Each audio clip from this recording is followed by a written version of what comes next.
بسم الله الرحمن الرحیم. درنو قدرمنو لیدونکو، السلام علیکم ورحمت الله وبرکاتو. یو ځل بیا ستاسو په درنه خدمت کې راغلی یم. غواړم د نهم ټولګي د بیولوژي مضمون یوه بله برخه ستاسو لپاره وړاندې کړم. نن ورځ بیا زموږ او ستاسو موضوع ده د وینې د دوران ډولونه، یا که داسې وایو چې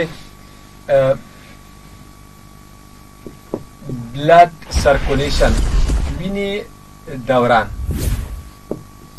یعنی بلاد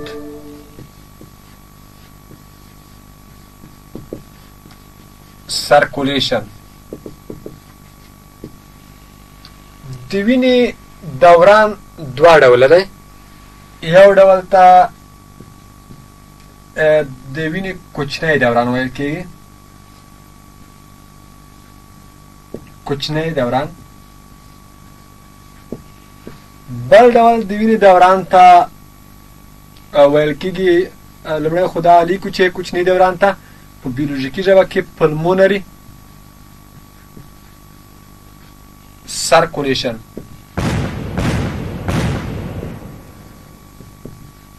پلمونري سرکولیشن. دوهم ډول د وینې دوران ته لوی دوران ویل کېږي.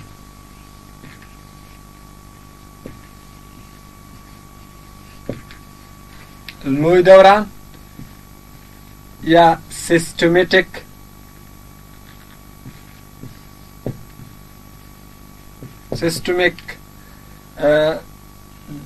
سرکولیشن.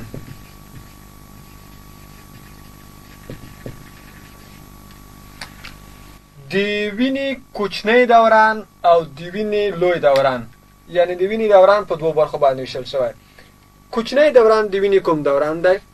هغه وخت چې تیر درس کې موږ د وینې پر دوراني سیستم باندې په مفصله توګه سره بحث وکړ.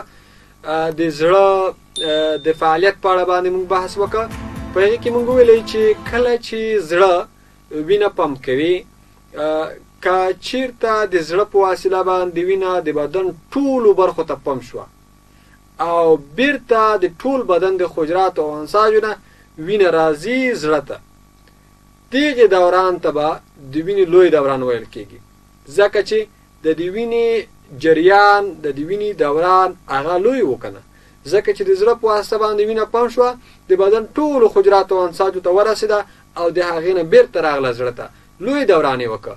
خو که چیرته د زړه په واسطه باندې وینه پمپ شي سږو ته، هغه وینه چې هغه ناپاکه ده، هغه د کاربن ډای اکساید لرونکې ده، هغه وینه پمپ شي سږو ته او د سږو نه بیرته زړه ته راشي د تصفیې نه وروسته، نو دې ته کوچنی دوران ویل کېږي.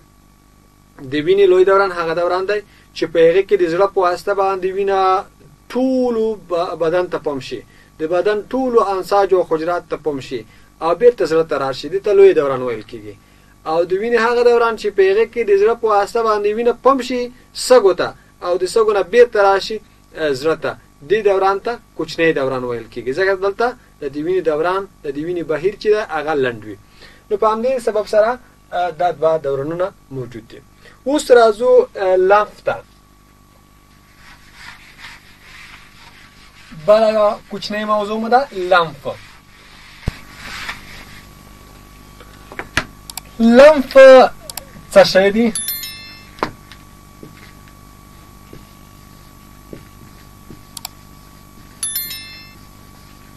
لمف تعریف یې داسې کوو: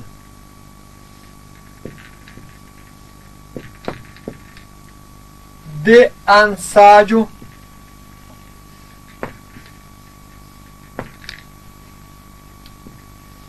یا حجراتو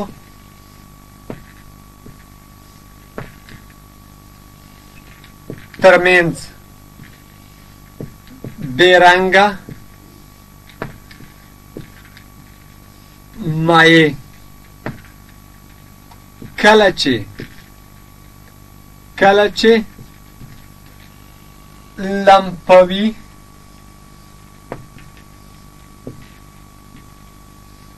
ځانګړو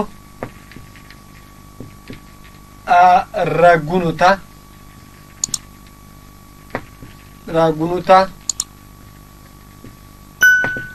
داخله شي نو لمف بلل کیږي.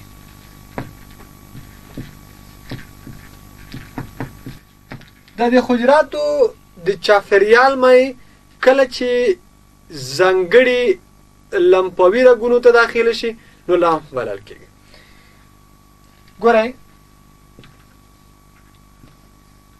دا مو حجرات فرض کوو، دا حجرات دي.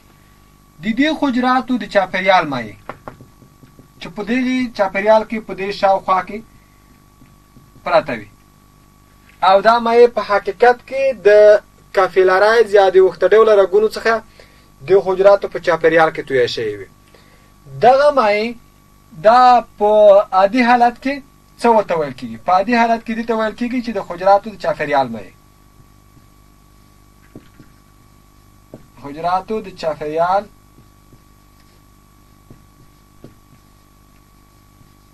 مایع هغه عربي کې چې ورته وایي چې بین النسجي مایع همدغه ده. خو کله چې دغه مایع ځانګړو رګونو ته ځانګړي رګونه دا معنی لري چې دا رګونه به نه ارټریز وي یا شریانونه به وي، نه به وینز یا وریدونه وي او نه به کاپیلارایز یا وخته ډوله رګونه وي. دا به ځانګړي رګونه وي. دغه ځانګړي رګونه د لمفاوي رګونو په نامه سره یادېږي. د دغې مسؤلیت د وینې انتقال نه، برعکس د هغې د لمف انتقال دی. کله چې دا لمفاتیک ویزلز دې ته څه ویل کېږي؟ دې ته ویل کېږي لمفاتیک ویزلز. کله چې د حجراتو د چاپیریال مایع ځانګړو لمفاوي رګونو ته داخله شي، دغه مایع ده دا داخله شو چېرته؟ دې لمفاوي رګونو ته. نو دغې مایع ته چې د حجراتو د چاپیریال مایع په حقیقت کې دلته چې کله راغله دې ته څه ویل کېږي؟ دې ته لمفاوي مایع ویل کېږي یا لمف ویل کېږي. څه ورته ویل کېږي؟ لمف ورته ویل کېږي. اوس د لمفاوي رګونه ځای ځای څه شی لري؟ ځای لمفاوي یا داسې ورته وایي چې والونه لري. لمفاوي والونه یا په لویه کې کولی کو والونه لري. دا وال یا پټک یا دریڅه دا موږ تېر درس کې هم ویلی وو. د دې مسؤلیت دا ده چې د دې وینې د بیرته راګرځېدو مخنیوی وکړي. دا والونه معمولا یو طرفه وي. د دا معنی چې دغه دریڅه، دغه وال، دغه پټک دا یو طرف مواد ته اجازه ورکوي، که هغه که وینه وي هغه که لمف وي هغې ته اجازه ورکوي چې ترې تېر شي، خو د بله طرف ته بیا اجازه نه ورکوي. لکه یو طرفه دروازه کله چې دې طرف فشار ورکوي خلاصېږي، کله چې د هغې طرف فشار ورکوي نو هغه لرې کېږي. نو دلته دغه لمف چې کله د لمفاوي وال څخه تېر شي، د دغې وال څخه، د دغې درسې څخه، نو د دغې لمف د فشار په اساس باندې دا وال خلاصېږي او وینه راځي د وال نه تېرېږي. کله چې وینه نه بلکې لمف کله چې د وال نه تېرېږي وال بیرته تړل کېږي، دا لمف بیرته نه راګرځي، ځکه بیرته دغه وال ورته اجازه نه ورکوي.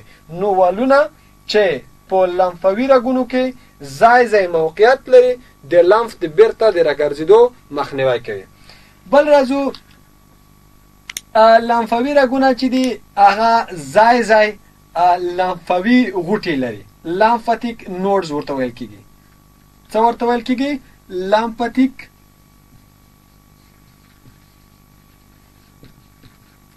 نوډز.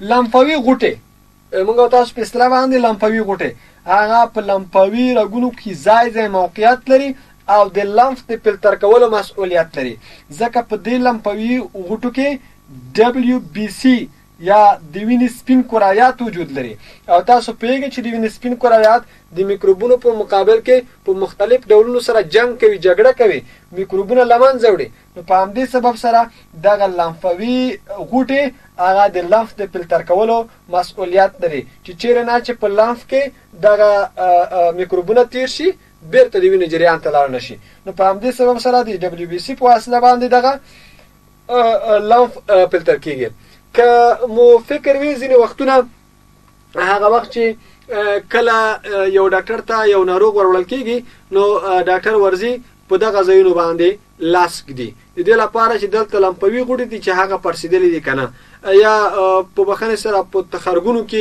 د لاس ږدي چې هلته لمفوي غوټې پړسېدلي دي که نه یا د ورنونو په پای برخه کې یا د څنګلو په دغه برخه کې لاس ږدي تر څو وګوري چې لمفوي غوټې پړسېدلي دي که نه که چېرته پړسېدلې وي نو ډاکټر ورته وایي چې تاسو په بدن کې د میکروبونو کچه لوړه شوې ده په اصطلاح موږ تاسو ورته وایو چې مرغیړي شوی دی د مرغیړي یا د دغه لمفوي غوټو پړسېدنه دا د څه شي په اساس باندې کیږي دا د دې په اساس باندې کیږي چې کله په بدن کې د میکروبونو کچه لوړه شي نو بالاخره د لمفوي غوټو په واسطه باندې زیات لم فلتر کیږي او په لمفوي غوټو کې د میشتو WBC په واسطه باندې دغه میکروبونه وژل کیږي د دغه لمفوي غوټو د زیات فعالیت د زیات کار په نتیجه کې لمفوي غوټې پړسېږي او بالاخره شخص چې دی هغه د لمفوي غوټې پړسېدلي او موږ کله چې ګورو نو موږ کولی شو په اسانۍ سره پوه شو چې بدن کې د میکروبونو کچه لوړه شوې ده یعنې مرغیړي شوې دي نو دا د لمف درس و هیله مند یم چې تاسو به اخیستی وي اوس راځو د وینې دوران ستونزې کومې دي د وینې د دوران ستونزې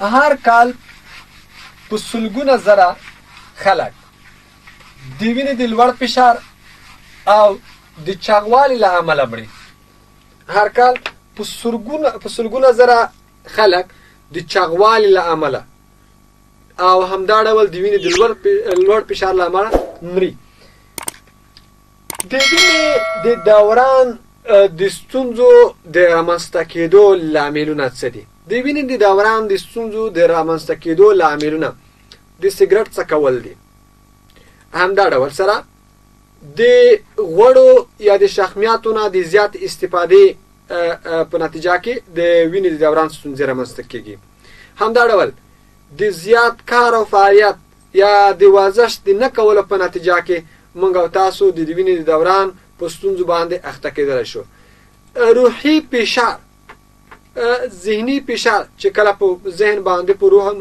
روحن سړی نه آرام وي ذهني فشار په چانې موجود وي دغه وخت کې هم شخص په د وینې په دوراني سیستم باندې د دوراني سیستم په ستونزو باندې اخته کېدلی شي د دې لپاره چې د وینې دوران د ستونزو نه نجات پیدا کړو مونږ که چېرته منظم ورزش ترسره کړو منظم ورزش کولی شي چې زمونږ او ستاسو د وینې دوران ستونزې راکمې کړي همدا ډول زمونږ او ستاسو غذایي رژیم که چېرته سم شي بیا هم موږ د وینې د دوران د ستونزو څخه نجات حاصلولی شو داسې نه چې ځینې غذایي مواد په زیات اندازه باندې خوړل کېږي چې د بدن لپاره مضر تمامېږي لکه د زیاتو شحمیاتو خوړل چې د هرت اټیک یا د زړه د ټکان یا د زړه د حملې سبب کېږي باید دغه هم ترسره نشي یعنې غذایي رژیم به باید سمي او منظم ورزش ترسره شي تر څو موږ وکولی شو د دغه ستونزو نه په امن کې پاتې شو د وینې دوران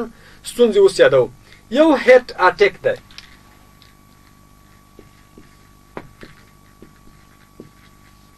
د زړه حمله یعنی هرت اټیک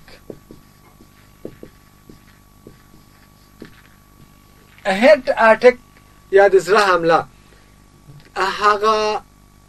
د هغه شریان په اساس کوم شریان چې د کورونري ارټري په نامه سره یادېږي د هغې د بندېدو له امله رامنځته کېږي د زړه حمله د زړه د شریان د بندېدو له امله رامنځته کېږي د زړه شریان سرچینه اخلي د ابهر شریان نه تېره ورځ موږ په زړه په درس کې وویلی چې د زړه د ابهر شریان نه چې هلته ما تاسو ته وښوده د د هغې نه یو بل ځانګړی شریان لاړ شوی دی چې کورونري ارټري نومیږي، اقلیدي شریان نومیږي.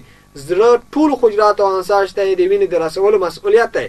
کله چې زیات شحمیات وخوړل شي، د زیاتو شحمیاتو د خوړلو په نتیجه کې هغه شریان مسپرس کې دغه شریان ده ارټریز ده.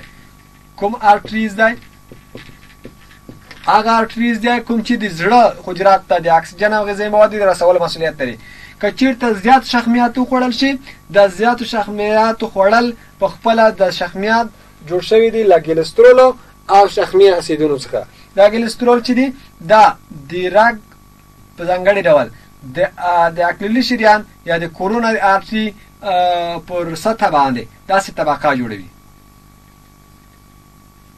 داسې طبقه جوړه کړي. یعنی دا کولسترول چې دی د رګونو پر دیوال باندې ځان کلک محکم ونیسي او د رګونو کوتر هغه کموي او د وینې جریان هغه کموي.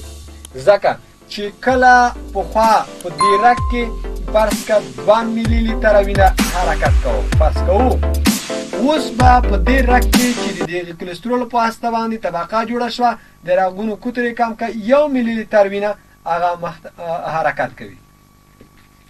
کله چې د وینې کمښت رامنځته کېږي، د زړه حجرات او انساج ته په کافي اندازه سره اکسیجن او غذایي مواد نه رسېږي، نو زړه حجرات د اکسیجن او غذایي موادو د کموالي له امله نشي کولی چې خپل فعالیت ته ادامه ورکړي، زړه درېږي. د زړه د درېدو په نتیجه کې موږ تاسو ته معلومه ده چې که چېرته د 1 دقیقې لپاره هم زړه ودرېږي، شخص به له مرګ سره مخامخ کېږي. کله چې زړه درېږي، د بدن حجرات او انساج ته اکسیجن او غذایي مواد نه رسېږي، بالاخره شخص فعالیتونه چې دي هغه حیاتي فعالیتونه هغه له لاسه ورکوي، بالاخره هارټ اټیک یا د زړه حمله رامنځته کېږي او بالاخره شخص د مرګ سبب کېږي. همدا ډول یو بله ستونزه چې د وینې د فشار، د وینې د لوړ فشار ده یا په لویه کې د وینې فشار، ګورئ بلډ پریشر.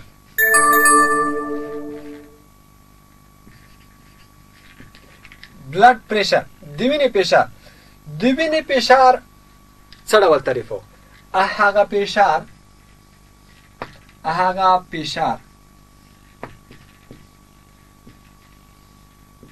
چې د وینې لخوا د رګونو